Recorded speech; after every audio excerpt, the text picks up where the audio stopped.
Sumainyo ang Panginoon. At sumaiyo rin. Ang mabuting balita ng Panginoon ayon kay San Marcos. Papuri sa iyo, Panginoon. Noong panahong iyon, pag-uwi ni Jesus, kasama ang kanyang alagad, muling nagkatipon ang napakaraming tao. Ano pat hindi man lamang makuhang kumain ni Jesus at ng kanyang mga alagad. Na mabalitaan nito ng kanyang mga kasambahay, sila'y pumaroon upang kaunin siya, sapagkat ang sabi ng mga tao, nasisiraan siya ng bait. Sinabi naman ng mga iskribang dumating mula sa Jerusalem, inaalihan siya ni Beelzebul, ang prinsipe ng mga demonyo. Ito ang nagbigay sa kanya ng kapangyarihang magpalayas ng mga demonyo. Kaya't pinalapit ni Jesus ang mga tao at sinabi sa kanila ang ilang talinghaga. Paano mangyayaring palayasin ni Satanas si Satanas? Kapag naglaban-laban ang nasasakupan ng isang kaharian, hindi mananatili ang kahariang iyon. At kapag naglaban-laban ang magkakasambahay, hindi mananatili ang sambahayang iyon. Gayun din naman, kapag naghimagsik si Satanas laban sa kanyang sarili at naglaban-laban ang kanyang nasasakupan, hindi magtatagal at darating ang kanyang wakas. Walang makapapasok sa bahay ng isang taong malakas at makaaagaw ng kanyang ari-arian, malibang gapusin muna siya o gapusin muna niya ang taong iyon. Saka pa lamang niya malolooban ang bahay na iyon. Tandaan ninyo ito, maaaring ipatawad sa mga tao ang lahat ng kasalanan at panlalait nila sa Diyos. Ngunit ang sinumang lumait sa Espiritu Santo ay hindi mapapatawad. Ang ganyang kasalanan ay hindi mapapawi kailanman. Sinabi ito ni Jesus sapagkat ang sabi ng ilan, inaalihan siya ng masamang espiritu. Dumating ang ina at mga kapatid ni Jesus. Sila'y nasa labas ng bahay at ipinatawag siya. Noon na may maraming taong nakaupo sa palibot ni Jesus at may nagsabi sa kanya, nariyan po sa labas ang inyong ina at mga kapatid. Ipinatatawag kayo. Sino ang aking ina at mga kapatid? Ani Jesus. Tumingin siya sa mga nakaupo sa palibot niya at nagwika. Ito ang aking ina at mga kapatid, sapagkat ang sinumang tumatalima sa kalooban ng Diyos ay siya kong ina at mga kapatid. Ang mabuting balita ng Panginoon. Pinupuri ka namin, Panginoong Heso Kristo. Isang magandang araw po sa inyong lahat. Ngayon po ay ika-10 linggo sa karaniwang panahon. At nais ko po kayong anyayahan na mapagnilayan sa pasimula na sa ating narinig na kwento sa ating unang pagbasa sa aklat ng Henesis na kung saan ay hinahanap ng Panginoon ang tao at ang kanyang tanong ay nasaan, saan ka naroroon? Kapag tinanong po kayo ngayon, saan ka naroroon?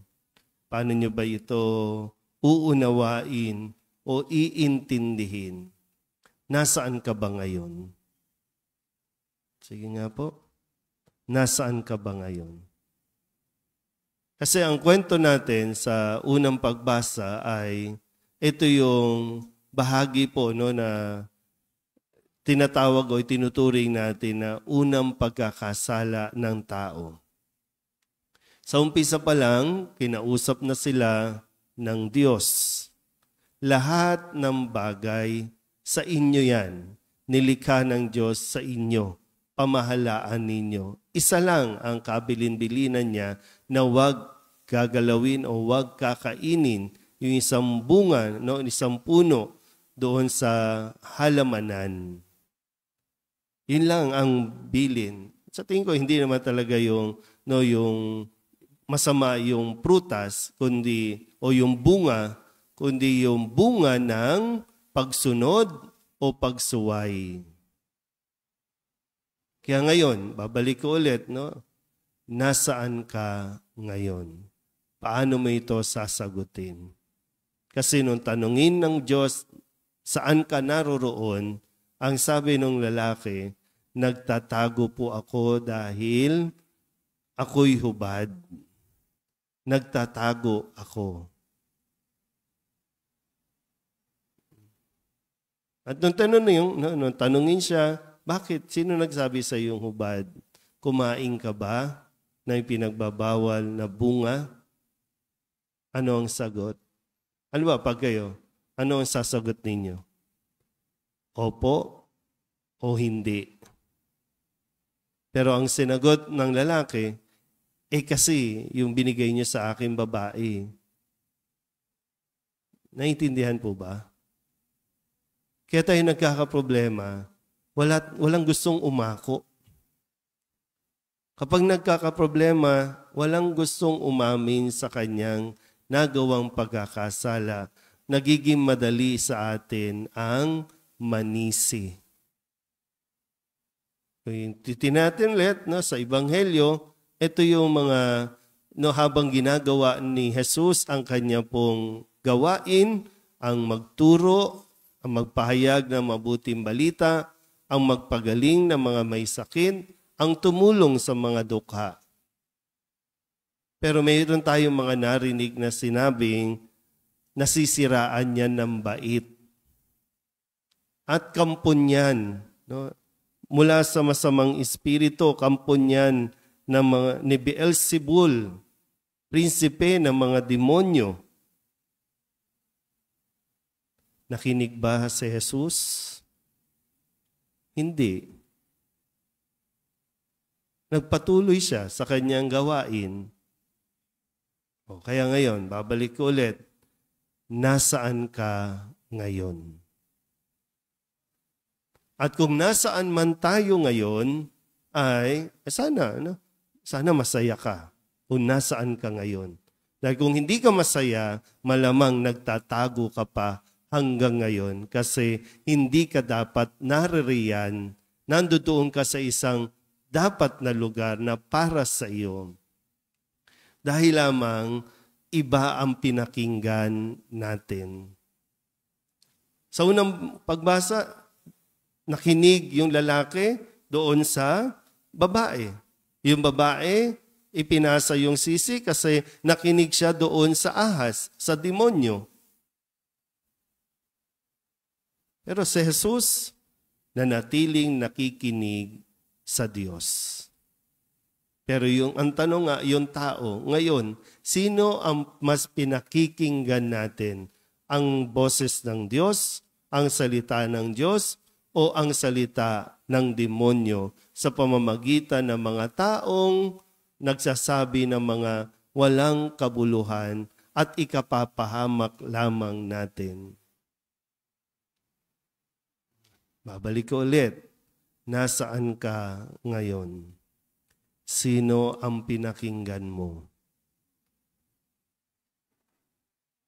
Malinaw, sana po, Kasi sa ating ikalawang pagbasa, si San Pablo, umaalala niyo po, pinakikinggan niya dati. Pinakinggan niya dati yung mga leader, yung mga Hudyo na nagsasabing mali yung mga turo ni Jesus. Lahat ng sumusunod kay Jesus. Kung kaya't ang ginawa niya, pinapatay niya o pinatay niya ang marami sa mga sumusunod kay Kristo dahil iba yung kanyang pinakikinggan. Kaya siya naligaw. Pero nung kausapin siya ng Panginoon at pinakinggan niya ang salita ni Jesus, siya ngayon ang nagiging tagapagtanggol at siya ngayon ang nagpapahayag ng mabuting balita. malalaman mo po kung nasa tamang lugar ka. Malalaman mo kung nasa tamang tao ka.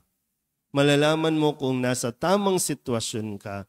Kung sa kabila ng nahihirapan ka, ng problema, mayroon kang pakiramdam na malaya ka dahil ang mas sinusunod mo ay ang salita ng Diyos.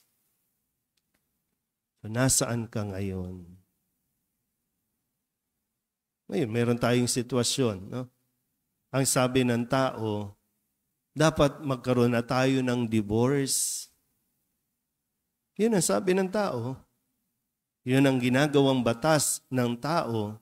Alam mo tao, demonyo ang may gawa niyan.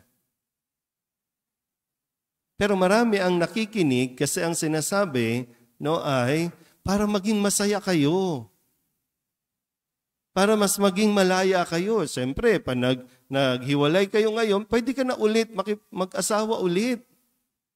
Wala ka ng responsibilidad sa iyong pamilya kasi gagawa ka ulit ng bago. At ang sinasabi, ba't kasi nakikialam ang simbahan?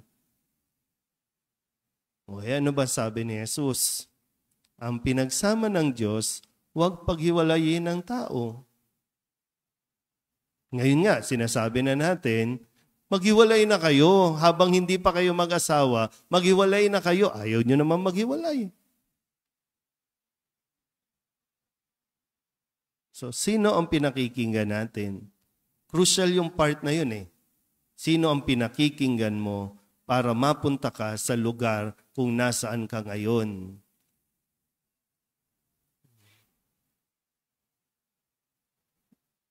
Ay, marami nga sa atin dito, no? Nasaan ka ngayon? O yung iba nandun, nakahilata sa higaan. Yung iba nandyan sa kanto. Kasi ang sabi ng iba, ba't pa tayo magsisimba? Kukolektahan lang naman tayo niyan. Ba't pa tayo pupunta sa simbahan? Ang daming chismosa sa simbahan.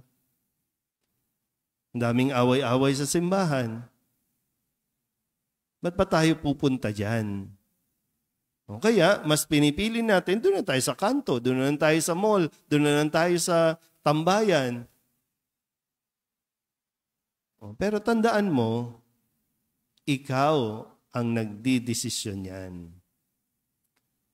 Kahit sinong nagsasabi sa iyo, naririnig mo, ikaw pa rin ang magdidesisyon yan.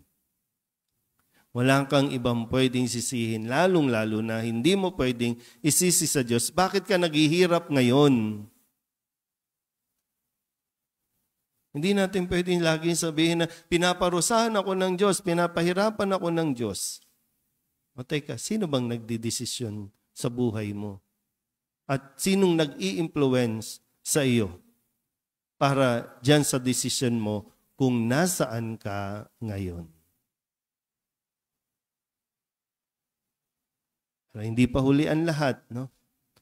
Hindi pa huli ang lahat para lumabas tayo sa ating pinagtataguan at nawa sa paglabas natin, mas pakinggan natin ang tinig o ang salita ng Diyos. Amen?